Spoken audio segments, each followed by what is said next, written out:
This is Ashley Wadsworth, and she was killed by her online boyfriend who she finally met for the first time. Ashley and Jack had been dating online for years before she finally went to meet him in the UK. She planned to stay with him for 6 months before returning back home to British Columbia. The trip started out great, and Ashley was even sending photos to her family about how excited she was to finally meet Jack. Unfortunately, things were about to take a turn for the worst. On February 1st, 2022, a neighbor called police reporting a domestic dispute. Police arrived to the apartment complex to find Jack Supple on FaceTime chatting with a friend laying next to the body of Ashley Wadsworth. Police tried to revive Ashley, but she had been stabbed 90 times. It's reported that towards the end of Ashley's trip, she had been reaching out to friends and family members asking them for help and saying she wanted to work with the authorities. People think that Jack was controlling and didn't want Ashley to go back to British Columbia without him. This man murdered 13 people to prevent earthquakes. Herbert Molan took 13 lives, which included a priest, a homeless man, children, and 4 teenage boys between 1972 and 1973. He placed all the blame for the murders on his parents, who he said spoke to him through voices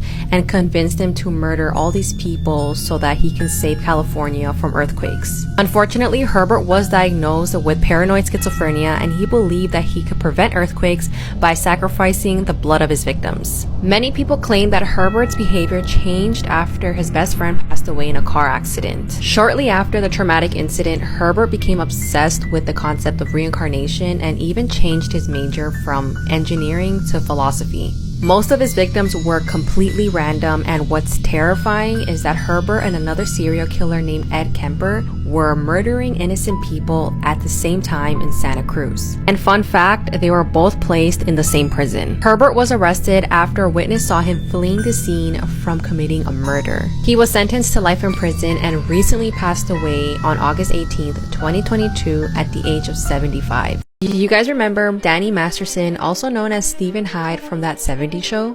Well, he's been accused of R-wording 3 different women between 2001 and 2003. The 3 women have stated very similar stories that Danny had given them a cocktail with drugs inside, which made them feel disoriented, and then he took advantage of them.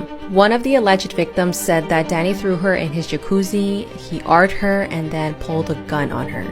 But he argued that it was all consensual. The alleged victims were longtime members of the Church of Scientology that they all attended. And they said that they didn't come forward sooner because the church has a policy forbidding anyone to turn in another Scientologist to the police. Danny pleaded not guilty, and his trial is set to start on October 11th. If convicted, he does face 45 years in prison. Stop scrolling, I need your help.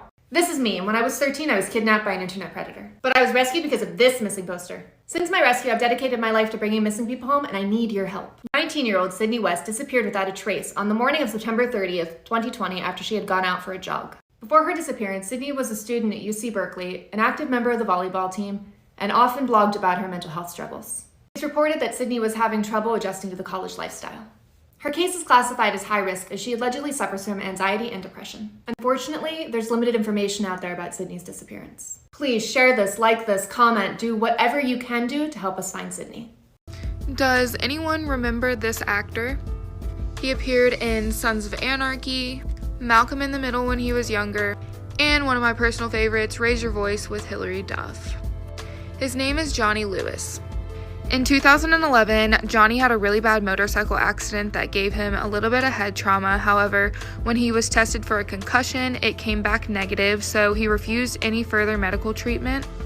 Despite the doctor's conclusion, his behavior became really erratic and reckless. He was arrested for things like attempting to break into a woman's home and attacking 2 men with a glass bottle.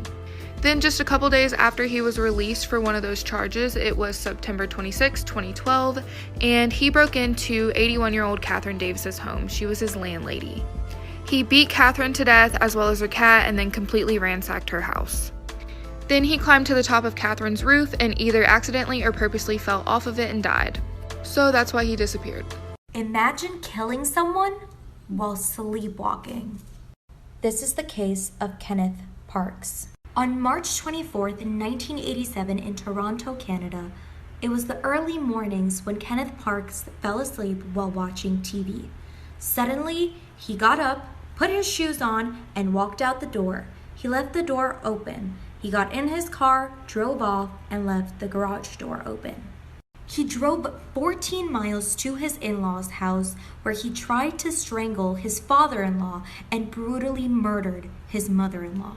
He then walked into a police station and said, "I think I killed someone." Police say that his tendons in his hands were cut, but that he showed no sign of pain, which they thought was really weird, which only concluded that he did all of this while sleepwalking. This is part 2 of the case of Kenneth Parks. So how could he have sleepwalked so profoundly that he didn't notice he was murdering someone? According to sleep clinician Carlos H. Schenk, there are 3 possible contributors. Number 1, Kenneth hadn't slept for 48 hours. Number 2, he had just finished a game of rugby, so he was physically tired. And number 3, he had emotional stress. Kenneth was allegedly a gambling addict, and he had spent a lot of his family's savings on gambling, and he also stole money from his job, which ended up in him losing his job. He was meant to go to his in-laws the next day for a barbecue, but I guess when he sleptwalked, he just went there. He used the sleepwalking argument in court, and he was acquitted of the crime. Let me know in the comments, what do you think? Was he sleepwalking or was he not? Make sure to follow for tomorrow's true crime episode. I will never get tired of talking about Mary Vincent. When Mary was 15, she was hitchhiking home and a man named Lawrence Singleton picked her up. She was exhausted and fell asleep on the drive, and when she woke up, she realized that they were going the wrong way. The man made excuses for it, turned around, and then pulled over to pee. When Mary hopped out of the car, she was hit over the head with a sledgehammer. He held her captive and raped her for hours on end. Then he cut off both of her arms below the elbow and threw her off a 30-foot cliff. Mary stuck her arms in the ground to help create a mud pack and started climbing back up the ravine. She walked several miles until someone finally stopped to help her. As a teenager, Mary testified against Lawrence Singleton in not only her trial, but a later victim's as well. She is a mom, an artist, and an absolute fucking queen now. 24-year-old Colleen Ritzer was a math teacher in Massachusetts. On October 22, 2013, school surveillance cameras captured her walking to the bathroom. Then the footage captured her student, 14-year-old Philip Chisholm, following behind her. Before attending school that day, he packed a change of clothes, a mask, and gloves. Philip attacked his teacher in the bathroom, slashed her throat 16 times, and sexually assaulted her. Then he walked out of the bathroom with bloody hands to retrieve a school recycling bin. Then he returned to the bathroom, changed his clothes, put Colleen's body in there, and wheeled her out to a wooded area near the school. Philip left a note beside her body that read, "I hate you all." He also left this inside of her. Then he stole her credit card and used it to buy food and a movie ticket. Authorities located him around midnight walking near a highway. He had Colleen's credit card and her underwear. While waiting for his trial and housed in a youth facility, he tried to strike again. He attacked a female staff member in the bathroom, but she managed to get away after kicking and screaming. Therefore, he was given more charges. He has yet to be sentenced for the most recent charges, but he was given 40 years for Colleen's case. Hi, I'm Cam, and this case is like an episode of Breaking Bad, and the twist is incest. Anna Marie Chowdhury murdered her sister's boyfriend John McGuire on Valentine's Day 2019, but she's not the only one with blood on her hands. Her sister Amanda and father Larry were also a part of the brutal torture and murder of John. Amanda and her boyfriend John had been coming off meth pretty hard around the time they moved in with Amanda's father Larry. A few weeks later, one of them decided to start making their own meth. The meth didn't crystallize, however, so the liquid was stored in a jar. On the night of Valentine's Day, the group was enjoying dinner when Larry suggested they play a game of trust. John's feet were tied up. When John bent down to untie his feet, Amanda suddenly broke a wine bottle over his head. The 3 family members then began torturing John for hours and accusing him of being a federal informant and demanding to know who he was. Amanda then told Anna to inject John with 2 syringes of what she claimed was truth serum. In reality, it was a bad batch of meth. Anna then strangled John to death with a rope. Amanda wanted proof her boyfriend was dead, so they dug him up, plunged bed rails into him with a sledgehammer, then reburied his remains. Amanda then married her biological father Larry on March 11, 2019, in a ceremony. This case will put you off water parks for life. Verrückt was a huge water slide located at the Schlitterbahn, Kansas City Water Park in the United States. At 168 feet and 7 inches, it became the world's tallest water slide. It was actually 4 feet taller than the Arc de Triomphe. However, what began as an exciting tourist attraction ended up being a horrific nightmare. It was November 2012 and Schlitterbahn Water Park announced its plans for the creation of the world's tallest and fastest water slide.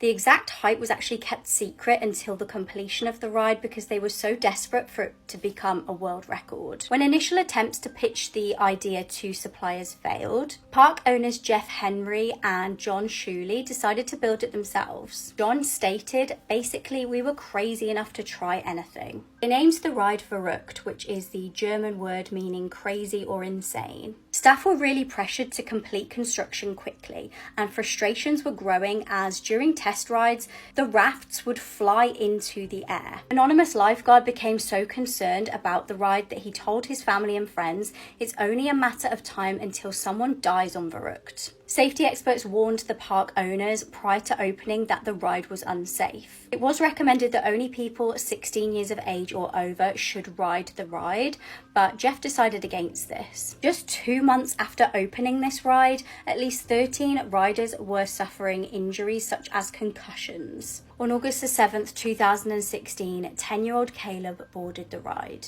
The raft that he was riding on actually went airborne, and Caleb was thrown into a metal support of the ride, decapitating him. Eyewitnesses said that Caleb's brother Nathan was actually at the bottom watching this unfold and started screaming. The 2 other women who were on the same raft as Caleb suffered injuries such as a broken jaw and facial bone fractures. The park was obviously closed due to this horrific incident, but reopened again just 3 days later. Jeff Henry was arrested, as was John Shuley. However, the criminal charges were dropped due to inadmissible evidence.